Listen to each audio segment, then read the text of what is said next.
Ayan, so good evening mga ka-viewers at welcome back ulit sa aking YouTube channel. So mayroon tayong i-repair ngayon. So ito po ay isang Bluetooth speaker na naman mga ka-viewers. Ayan. So ito pala ang problema nito mga ka-viewers ay gumagana ito. So ito kasi speaker na to, ni-repair ko na nung una. Matagal ko na itong ni-repair mga ka-viewers at yun nga, ngayon ang ginawa ko dito ay dinirect ko sa baterya yung yung pinaka input dito, ito dahil sira kasi ang nito, charging IC, kaya ang ginagawa ko para magamit ng may-ari. So ginawa ko sa kanya ay dinirect ko sa baterya para pag isalpak sa outlet, so gagana na siya agad, Yan, so ito po yung aking ginawa dito. Ito, pakita ko sa inyo explain ko muna para maintindihan niyo po sa mga So ito yung wire na to, ito yung galing dito sa charger.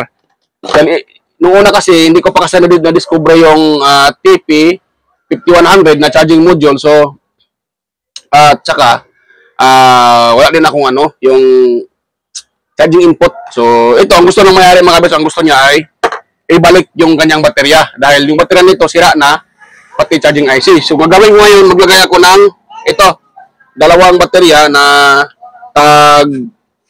siya 2200 mAh, or 2 ampere, 2200 mAh. Hindi nga lang kita tayo sa ilaw. Yan. 2200 mAh or 2 ampere. 3.7 volts. So lithium ion po ito. So ito po yung kanyang baterya. Yung original naman ito ay dalawa din mga ka-viewers, at ngayon dalawa din yung ilagay ko. So, tapos, para mag-charge ito, dahil sira ang nito, ang pinaka-charging IC, itong na to. So, ang gagawin ko sa kanya ay maglagay ako ng ito. Ito, yan. Ayan, so, ito yung ilagay ko sa kanya. Ito po ay TP5100, TP5100 charging module, yung TP5100. Ang purpose nito para mag-charge at para hindi din ma-overcharge yung baterya, dahil pag ang baterya ay na-full charge niya, na-full charge na, automatic niyang i-cut off. Ayan. At magkukulay blue ito pag full charge na yung baterya. Pag discharge naman yung baterya, mag-ano din siya mga kabis para hindi ma-discharge yung mga baterya. Itong mga baterya. Para hindi ma-discharge, so ang gagawin sa IC na to, i-cut off niya yung supply para hindi ma-drain itong baterya niya. Yan. So para hindi ito ma-drain. Ingay ng mga bata. So yan mga kabis. So yung gawin ko dito ngayon mga kabis, ayan.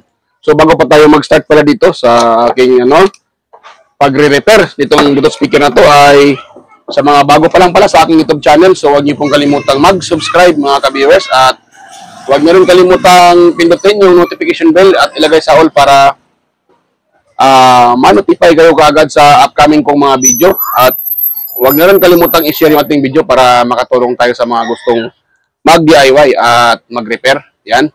So, tuloy tayo dito mga kabis. Ang gagawin natin dito ay maglagay muna ako ng itong IC na to. Yan. So, pupunitin natin ito para magamit. Yan.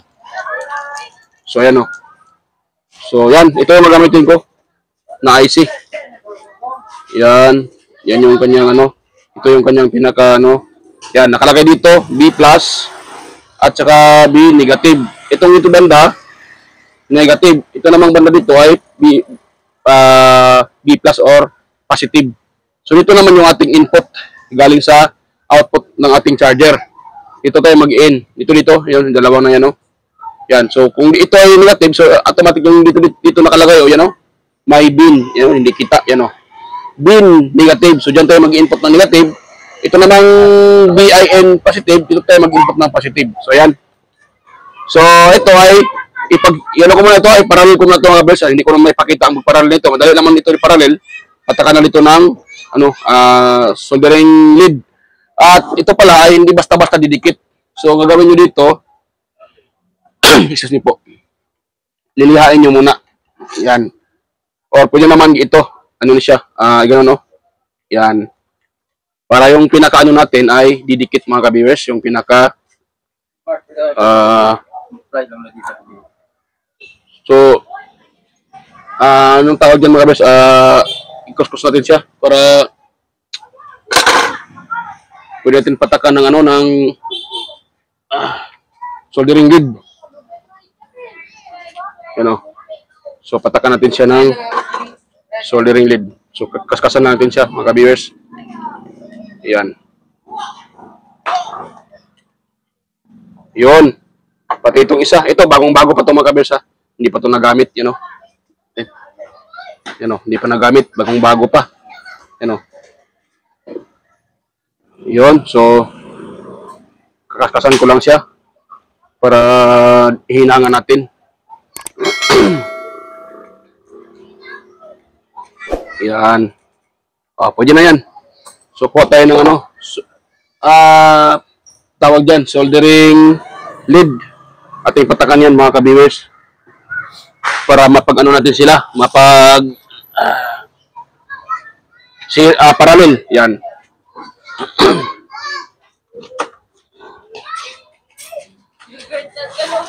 Yan, para mapag-series natin siya. Yan o. So, yan.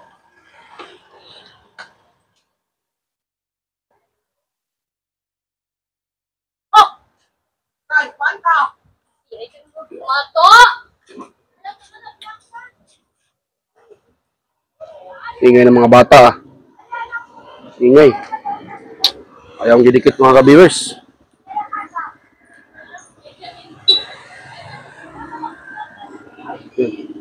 Ayaw lumikit, ah. Yan, off ko muna yung aking ano. Off ko muna yung aking electric fan. Dahil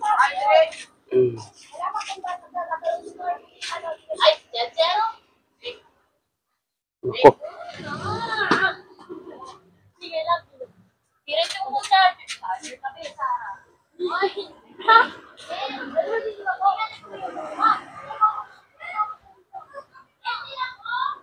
Nako. Hinahan ko na ito, mga kabasa, para hindi tayo matagalan dito. Medyo nahirapan ako sa paghinang. Yan. Yan. Hindi pa kasi mainit yung aking soldering ngayon. Kaya hindi masyado nalulusaw yung soldering lead.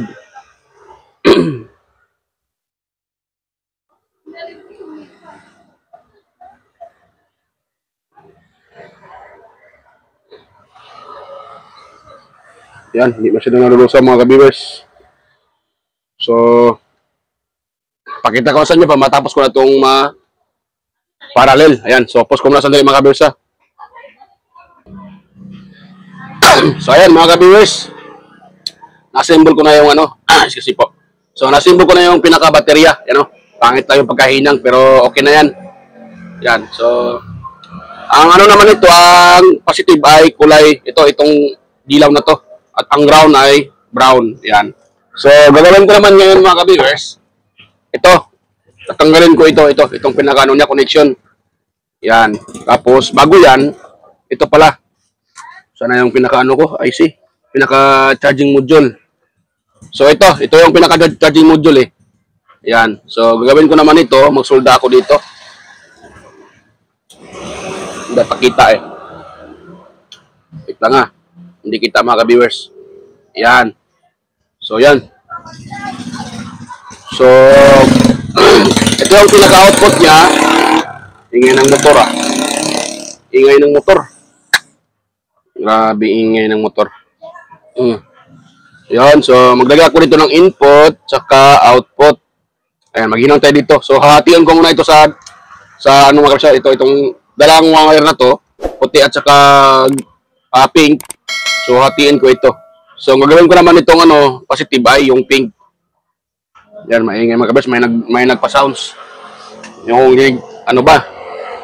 Dinig ba sa ano, diyan sa inyo, ayan, audio. So, yan. So, ito, atin ko muna itong ano. Yan. Lagyan ng soldering lead. Input at saka output. So, sana yung aking ano, soldering lead. Pangit, ano pa to? Peke pa itong soldering lead, eh. Hindi mano kaagad. Sana yun. Yan. So, lagyan ko muna ito pala, dito. Patakan natin ng soldering lead. May nagpa-sounds pa mga ka-viewers. Patay tayo nito. Lakas pa ng sounds. Yan. Dito sa battery. Patakan natin dito mga ka-viewers.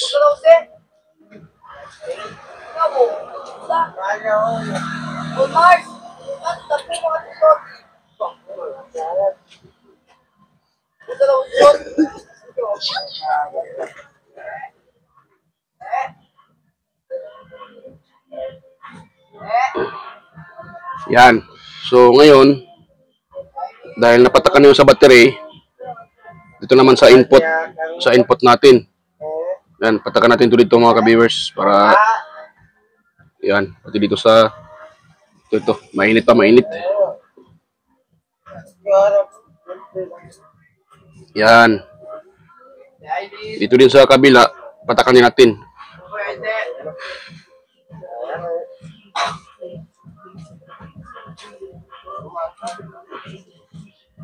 Yun.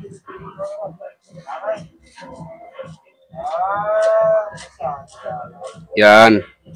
So yan mga viewers, ngayon ito na mga ating wire. Atin din itong papatakan ng soldering lead. Pangit yung soldering lead ko eh. Binigay lang kasi ito ng kasama ko.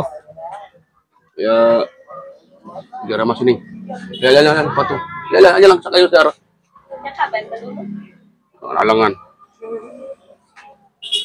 Yan. Sali ito na ano. Ay, ayun. Alboto sa mga bata. Nahinak ko.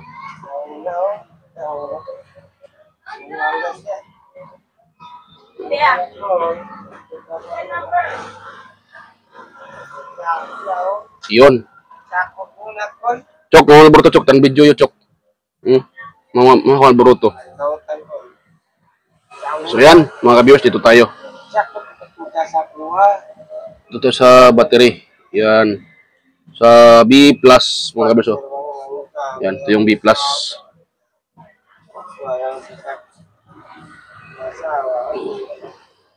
Yan. Medyo pangit pagkahinang pero okay na. Yan o. Medyo pangit yung pagkahinang mga ka-viewers pero okay na yan. Pwede na yan. Pwede kasi yung soldering lead. Wala kasi akong soldering lead. Binigyan na ako. Kaya alam naman hindi natin tanggapin. Binigay na eh. Nga lang, yung ginamit ko na ay peke pala yung binigay. So wala tayong magawa dahil binigay lang naman eh. Alam mag-react tayo eh. Binigay lang nga. So dito tayo sa isa, mga ka-viewers.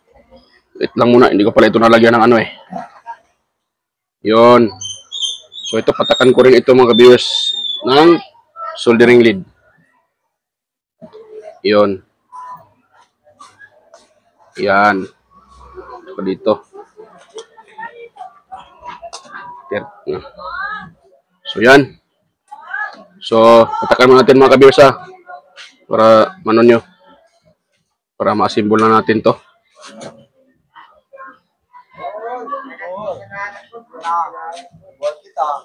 Yun. Nalulusaw naman siya mga ka-viewers. Ang problema lang, pag once na tumigas na at ginampihan mo siya uli, ay hindi na siya matunaw yung soldering lead na dumikit na. So peke pa rin siya kahit malusaw siya. Dahil dapat kasi pag kahit ano na tumigas na siya at dampian muli ng soldering iron, dapat ay lulusaw siya uli. Pero ito ay hindi. Dahil nga, peke. Yan. Kung makapeke naman, wagas. Ganon talaga. May mga original, may mga peke.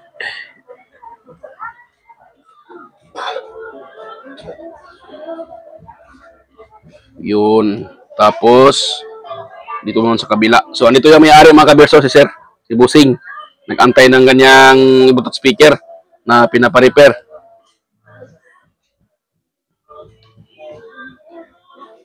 Ilang ano na ito, Busing? Ha? Pila na ito ka buwan nga gina-repair ko ng una? Dugay na to. Dugay na? Abot na sa tuig, no? Sobra na. Sobra na sa tuig. Ayun, mga ka-viewers. Tingnan nyo mga ka-viewers. Yung ni-repair ko. Sobra. Isang taon. Mahigit isang taon. Dito naman yung may-ari, siya mismo na makapagsabi kung ilang ano na to. So, kaya ngayon, lalagyan namin ng baterya para magamit. Yon. So, pwede na to mga ka-viewers.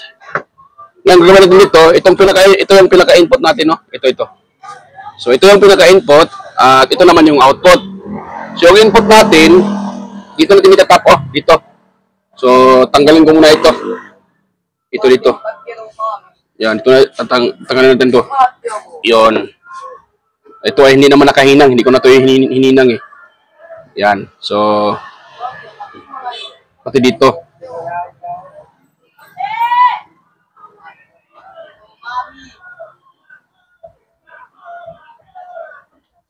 Yan. May nagpa-sounds mga ka-viewers. At tayo nito. Ano tayo ni Lolo dahil may nagpa-sounds. Ang lakas pa ng sounds.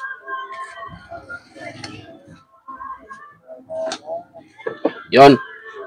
So, itong pinaka-input natin. Sana yun. So, dito magsama sila sa. So, ito input. Sana yung input nito Kalimutan ko na. Yan, ito yung input natin. Input positive. Itap din sa positive ng dito saan yung kanong mga viewers. Yan. At ang kulay blue nito ay ano yung kulay blue? So, ito yung positive nito. Ito yung pinaka-positive. Yan. Yon. Tapos, itong negative, dito naman sa negative din, mga ka-viewers. So, atin itong balatan.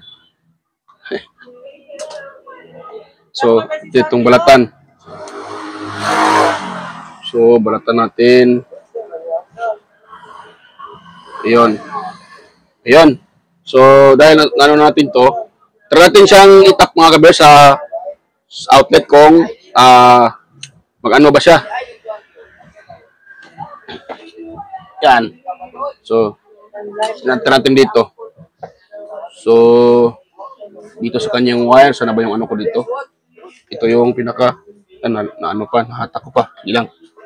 So, tap natin yung pinaka-charger niya, pinaka-input. You know, pinaka-saksakan niya. Ito kasi nakatap yan eh. So, ito yung saksakan niya. Tap natin kung sakaling mag-ilaw yan. Ayun, naka-ilaw blue. Dahil wala pang supply. Yan o, naka-blue pa. So, tama itong ating connection mga ka-beers. Ay, naka-blue. So, yan. So, ngayon, hindi ko na akin muna itong i-wiring. So, ito dito. Lagyan ko na yan ng electrical tape. At ito naman ang pinaka-output niya. Ito. Itap ko rin ito sa may dito. Sa may ano natin. Sa may pinaka-battery. Dito. Dito. Nakatap yan dyan. Itong pinaka-output niya. Tapos, pag natap na dito, itong wire ng battery, ito, dito, itap ko rin dito mga kabersa. So, yung positive, dito. Itong yellow dito. So, pakita ko sa inyo mamaya mga kabersa. Hindi ko na ipakita pa, hindi na haba video natin. So, itap ko ito. Pagkatapos kong itap, ipakita ko sa inyo uli. So, yan, stay tuned lang po. So, yan mga kabibers. At okay na po. Na-assemble ko na. At ito na yung baterya. So, ito naman yung IC na charging IC. Yung TP5100. So, ito yung kanyang, ito yung output, papuntang battery. Ito, kung ano to. Ito naman yung input galing sa ating source. Yan. So, dyan ko nilagay. At pag tinaklob mo yan, sinisira. Ayan siya, oh. Ayan, oh. Yan na, di ba? Nagkukulay red. Kita nyo mga kaberso? Yan, oh, kulay red. Yan. Pag na-full yan po ay magkukulay blue. Yan. Yan ang ilaw ng ating TP5100. Yan, oh, kulay red. Dahil charging. Yan. Pero pag yan po ay naka-full na, kulay blue naman. So yan. Ganun lang po mga kabis yung pag-convert ng charging IC kung sakaling sira na. So yan, medyo natagalan tayo dito dahil dami sira. So dito tayo sa i-assemble ko na ito mga kabis. Balikan ko na kayo pag ito na-assemble ko na. At pasensya na dahil medyo matagalan tayo dito eh.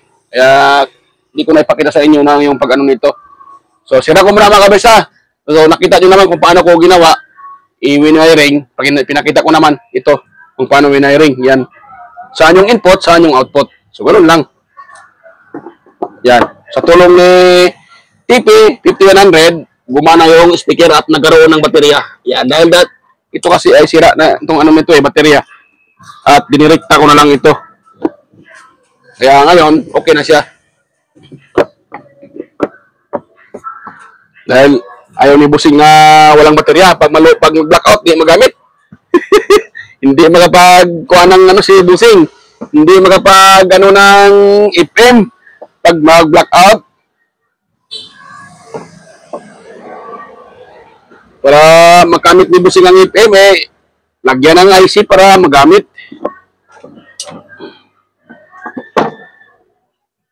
Yun. So, ganun lang. At yung, ano ko muna ito. Store ko muna, mga ka-viewers. Yan, lagyan mo na ng mga screw. Balikan ko lang kayo pag yan ay may screw na. So, yan. Stay tuned lang ulit, mga ka-viewers. Yan po. So, yan, mga ka-viewers. Okay na po yung ano ni tatay. So, yan, si Zero. Ayan. Kaway-kaway po sing, kaway-kaway. Yan, kaway-kaway. Yan, hello, hello. Ayan. Hello. Ayan. So, ano, okay na to po sing. Oh, okay na daw, sabi ni tatay, mga ka-viewers. So, ito ay i-on natin. Dahil nasimbol ko naman ito Ayan Yan, nag-bluetooth na. Salamat. Yan, dahil ito naman mga boss ay ano to. Ito nakalawit na wire. Baka may magtanong dyan, ano yung nakalawit na wire? Ito po yung, sira kasi yung kanyang tackle switch. Ako, ang ingay ng ano. So yan, sira kasi yung pinaka-tackle switch niya. Itong pinaka-ano, itong may nakalagay na M. Yung kasi yung pinaka-ano niya kung mag-select tayo ng FM ba, Bluetooth ba. So, kaya sira yan dahil hindi na gumagana. Ang ginagawa ko, ito na lang. Ilagyan ko na lang sa labas. Yan. Matagal na ito mga kabis. Matagal na. Nung una pa ito Ito nakalawit na wire. Pag mag-FM, wait lang i-pull ko Yan So, yan natin para mapunta sa FM yan. Yan FM tuner. Di ba? Line in. Pag magdikit yan, mag-line in yan. FM natin uli. The Bluetooth device is ready to pair. FM tuner. Yan. Inalit, baka maano tayo, baka pirate tayo dito. Yan, di ba? Mga viewers, gumana. Yan, di ba? Pato-pato na gentleman. Ayan, pwede na. So, ayan, charge natin ulit. Pakita ko sa inyo na gumagana. I-off lang natin. At salpak natin yung kanyang tawag dyan, pinaka-plug dito sa outlet. Ito yung plug niya. Yan, kasama na charger. Okay itong tatay. Speaker, DIY. Maganda. Maganda naman yung pagkagawa dahil tumagal nga Maabot ng mahigit isang taon, Busing, yan, mahigit isang taon. Dito naman si Busing, alam naman ni Busing yung kanyang speaker, nagre-red pag tina-charge. Yan, pag ito na full charge, kulay blue yan, mga ka-viewers. So, ayan. Dahil gumana na, so, magbabay na tayo dito. Ayan. Para magamit ang Busing yung kanyang speaker. Ayan. Ngayon, Bluetooth. Wait lang. FM tuner. Yun. Gano'n lang kasimple. Ayan. Gano'n lang kasimple, mga ka-viewers. Ang pag-convert na, yung kanyang IC, kinonvert natin sa TP5100 charging module. So, yan mga ka-viewers. Okay na, gumana na. So, yan. Kung mayroon kayong nakuha ang kunting idea, at wag yung mga viewers aking i-share. So, sana wag yung kalimutang i-subscribe yung aking YouTube channel at pindutin yung notification bell at ilagay sa all para ma-notify kayo kagad mga ka-viewers pag tayo may bagong upload sa mga upcoming videos ko. At wag nyo rin kalimutang i-share sa iba at i-like yung ating video mga ka-viewers. At higit sa lahat, kunting pabor lang mga kabers, sana wag yung i-skip yung mga ads na lumalabas sa aking mga upload dahil yan po ay malaking tulong na po sa aking munting channel mga kabers. Ayan. So, bye-bye mga kabers at sa next na tayo mag-shoutout. Dahil nakalimutan ko mag-prepare. So, mega loud shoutout na lang sa inyong lahat mga kabers, sa mga silent viewers, organic viewers, sa mga supporters dyan, sa mga palaging nanonood sa aking mga upload at nakaantabay, sa mga master natin dyan, sa mga sir, ayan, sa aking mga supporters na mga sir natin at mga ma'am dyan, ayan. Lahat na, sa aking mga kaibigan sa YT, ayan, mga master, mga loads, mga bro, and mga bay, yan. So, mega loud shoutout sa ating lahat, sa inyong lahat, mega loud shoutout. So, yan, bye-bye mga viewers. At yan, kita-kita tayo ulit sa aking next na mga upload. So, yan, bye-bye mga viewers, bye-bye. Yan, bye-bye, boss, bye-bye, Busing, bye-bye. Ayun, nagbabay na. Babay na si Busing. Okay na yung speaker niya. So, yan.